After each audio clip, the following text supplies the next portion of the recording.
Bonjour à tous. L'alerte de la gendarmerie en Côte d'Or face à une recrudescence d'escroquerie dite aux faux coursiers bancaires. Un faux conseiller vous appelle pour vous dire que votre compte vient d'être piraté.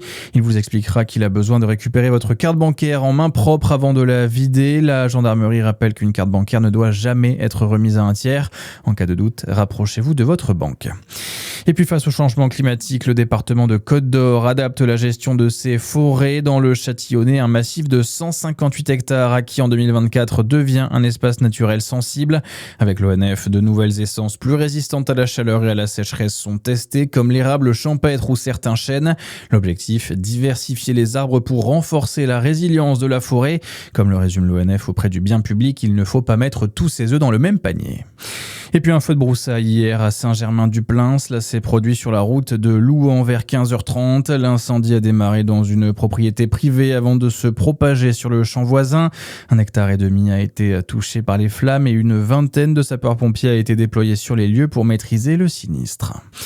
Et puis dans l'actualité également, c'est un programme chargé qui attend aujourd'hui Sébastien Lecornu. Le Premier ministre doit d'abord lancer ce matin le chantier de la reconstruction en Gironde après le méga-feu de l'été qui a parcouru 42 000 hectares sur le département. Sébastien Lecornu est arrivé dès hier après-midi au Porge, la commune la plus touchée. 183 maisons du village ont été détruites. Il doit rencontrer ce matin des habitants, des maires de plusieurs communes touchées, des acteurs touristiques et socio-économiques du territoire. Et puis toujours depuis la Gironde, Sébastien Lecornu doit ensuite présider une cellule de crise interministérielle cet après-midi suite à la cyberattaque qui a touché le système d'information des impôts à la fin du mois de juin. Un piratage qui a fait près de 700 000 victimes, particuliers et professionnels. Les victimes concernées doivent être prévenues en ce début de semaine.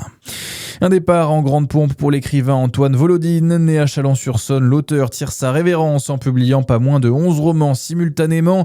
Ils seront tous disponibles en librairie le 24 août prochain pour marquer la rentrée littéraire. Et Samuel Wagon, c'est une performance inédite dans l'histoire de la littérature française. Oui, et c'est tout simplement du jamais vu. 11 romans portés par 11 maisons d'édition différentes et qui sortiront tous le même jour. Antoine Volodine, de son vrai nom Jean Desvignes, s'apprête à tourner la page après plus de 40 ans de carrière. Ces 11 livres s'inscrivent tous dans l'univers du post-exotisme, un mouvement littéraire qu'il a lui-même fondé autour de récits et d'histoires multiples. Autre particularité, ces 11 ouvrages seront publiés sous un pseudonyme Infernus Johannes.